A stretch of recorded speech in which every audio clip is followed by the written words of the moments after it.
안녕하세요. 축복합니다. 우리 중고등부 친구 여러분, 이제 화요일입니다. 오늘부터 이제 역대상의 말씀 끝나고 역대하의 말씀으로 이제 진행이 되어집니다. 앞에 역대상에서는 이제 다윗의 통치에 대해서 나왔다면, 이제 역대하부터는 솔로몬과 그 외 다른 왕들에 대한 이야기들이 계속적으로 되어질 것 같습니다. 이제 다시 한번 우리가 역대하의 말씀을 함께 나누면서 이 가운데 하나님께서 우리에게 주시는 그 말씀의 약속들이 무엇인지를 한번 함께 살펴보며, 또한 그 가운데 또 이스라엘 백성을 향하신 그 말씀들이 또 우리 가운데 어떻게 적용되는지에 대해서 한 번쯤은 생각할 수 있었으면 좋겠다는 생각이 들고, 그렇게 묵상했으면 좋겠다는 생각이 들었습니다. 오늘 이제 우리가 함께 볼 말씀은 역대하 1장 1절부터 17절까지 말씀입니다. 첫 서론에서 그렇게 나옵니다. 다윗의 아들 솔로몬의 왕위가 견고하여 가며 그의 하나님 여호와께서 그와 함께 하사 심히 창대하게 하시니라 라고 말씀을 시작합니다. 하나님께서 이제 솔로몬과 함께 하시고 그를 창대케 하심으로써 이제 다윗의 언약을 지켜가시는 그 모습들을 보게 되었습니다. 그로 인해서 지금 이제 되어지는 부분들이 시작되는데요. 오늘 1절부터 17절까지 말씀을 좀 나누면 이렇게 되어집니다. 첫 번째는 이제 솔로몬의 왕국을 창대케 하신 하나님에 대해서 1절 말씀에서 진행이 되어지고요. 2절부터 6절까지 말씀이 이제 기브온에서 예배를 받으신 그 하나님, 이제 기브온에서 솔로몬이 어떻게 합니까? 1000번제를 드리게 되어집니다. 그 번제에 대해서 하나님께서 기뻐 받으시고, 그에 대해서 내가 내게 무엇을 하여 주기 원하느냐라고 말할 때 그 가운데 7절부터 13절까지 말씀 가운데 지혜를 달라고 할 때 하나님께서 그 지혜뿐만 아니라 그 외의 것들을 더하여 주는 것들을 보게 되었죠. 그리고 이제는 14절부터 17절까지 말씀에는 이제 솔로몬에게 부귀 영화를 주시는 그 하나님에 대해서 말씀 가운데 나오고 있습니다. 1절 말씀에 아까 이야기했던 것처럼 이제 하나님께서 함께 하시사 그를 심히 창대케 하였다고 말씀을 하고 있습니다. 그러한 만한 이유나 조건을 갖추었던 것이 아닌 것 같습니다. 그가 하나님께서 솔로몬에게 그렇게 창대케 하신 것은 바로 다윗의 언약을 성취하기 위하였던 것이고, 그로 인해서 그가 강해졌던 것은, 다시 말하면 솔로몬이 강해졌던 것은 주변 나라들을 약하게 하셨다는 의미 또한 되어집니다. 곧 내가 한 만큼 되는 인생이 아니라 하나님께서 작정하신 대로 되어지는 인생인 것을 우리가 보아야 한다는 거죠. 그래서 참 중요한 것 중에 하나는요, 이 하나님의 은혜를 인정하는 자로서의 삶 가운데 그 반응이 어떻게 되어졌던 것이죠. 바로 이 솔로몬은 1000마리의 번제를 통해서 그렇게 하나님 앞에 나아가게 됩니다. 그것은 무엇인가를 강구하기 위한 조건이 아니라 이미 받은 것에 대한 화답이었고, 또 하나님에 대한 신뢰의 표현이었습니다. 때때로 1000번제를 드린 분들 중에 하나는 어떠한 소원을 가지고 1000번제를 드리고 있지만은, 사실 1000번제 자체는 중요한 것은 솔로몬이 자기에게 어떤 소원이 있기 때문에 그렇게 하나님께 나간 것이 아니라 하나님께서 여기까지 창대케 해주시고 하나님께서 함께 하심에 대해서 감사로서의 그 1000번제를 드려지게 되었던 것을 말씀하고 있는 것이죠. 그렇기 때문에 허락하신 조건에 따라서 모든 상황에 주권자가 되신 것이 하나님인 것을 인정하며 드려진 그 예배를 주님께서 받으신다는 것들, 나 자신을 바로 번제로 드리기만 하면 주께서 받으신다는 것들을 보게 되십니다.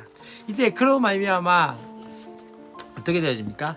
이제 하나님께서 그날 밤에 이 1000번제를 드리고 난 다음에 그날 밤에 어떻게 합니까? 솔로몬에게 나타나서 내가 내게 무엇을 하여 주기를 원하느냐, 너는 구하라 라고 말씀을 합니다.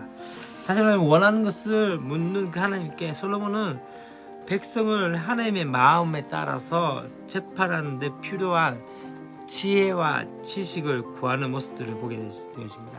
그가 바랬던 나라는 어떤 나라일까요? 하나님이 왕으로 통치하시는 그러한 나라, 다시 말하면 아버지 다윗의 나라와 같은 것이었죠. 세상 왕들은 재물이나 부나 영광이나 또 장수 같은 것들이 있어야지 강력한 왕권이 되어진다고 생각했습니다. 그렇지만 솔로몬은 무엇이었습니까? 하나님께서 이 땅에 한 분 주권자이심을 인정하고 그 지혜와 지식을 통해서 그것은 다른 것이 아니라 하나님 아버지의 마음을 알아가는 것입니다. 지혜와 지식에 대해서 진짜 중요한 것은 무엇이냐면요, 그분의 마음을 알아가는 것이죠. 그래서 그분의 백성들을 다스리는 거죠. 그래서 어쩌면은 다윗이 고백했던 것은 바로 자기의 어떤 유익이나 자기의 어떤 영광이 아니라 더 중요한 건 무엇이었습니까? 바로 하나님의 백성들을 어떻게 다스릴 건지에 대해서. 어쩌면 그것이 마태복음에서 어떻게 이야기합니까? 먼저 그 나라와 그 의를 구하라. 그리하면 이 모든 것을 너희에게 더하시리라 했던 그 말씀과 같게 되어졌던 것이죠. 솔로몬이 구했던 것은 하나님의 백성을 잘 다스리기 위해서 지혜와 지식을 구했는데 그것이 하나님 아버지의 마음에 맞았기 때문에, 합했기 때문에 하나님께서 어떻게 하십니까? 부와 또한 장수와 모든 것들을 주시게 되어진 것들을 보게 되십니다. 사실 어쩌면 하나님께서 그 솔로몬의 그 강구에 상식밖에 어쩌면은 그런 강구 가운데 되어졌고, 그것이 바로 하나님께서 바라시는 강구였기 때문에 그 가운데는 무엇이었습니까? 지혜와 지식은 물론이고 그가 구하지 않았던 누구든지 갖고 싶어했던 그 부와 재물, 영광을 주셨습니다. 그래서 어떻게 되어집니까? 뒤에 보면요, 14절부터 17절까지 말씀에서는 그가 가졌던 정말 전무후무한 그런 가시적인 그런 축복을 허락하신 그 모습들을 보게 되십니다. 그런데 중요한 것은요, 이게 나중에 어떻게 될까요? 나중에는 솔로몬의 가시와 올무가 되어졌던 것을 아십니까? 다시 말하면 그가 가지고 있었던 지혜와 지식을 백성들에게 쓰는 것이 아니라 자신의 어떤 정치적인 것과 또한 모든 것들을 할 때 그가 자신의 어떤 왕국에 대한, 그래서 자신의 욕심을 통해서 되어졌던 것을 통해서 나중에는 그것이 자신의 얼무가 되어졌고, 후에는 이 이스라엘이 북이스라엘과 남유다로 나누어지는 그런 안타까운 모습들이 되어집니다. 곧 어쩌면은 그 축복을 관리할 수 있는 신앙이 없으면은 도리어 올무가 되어지고 가시가 되어질 수 있다는 것이죠.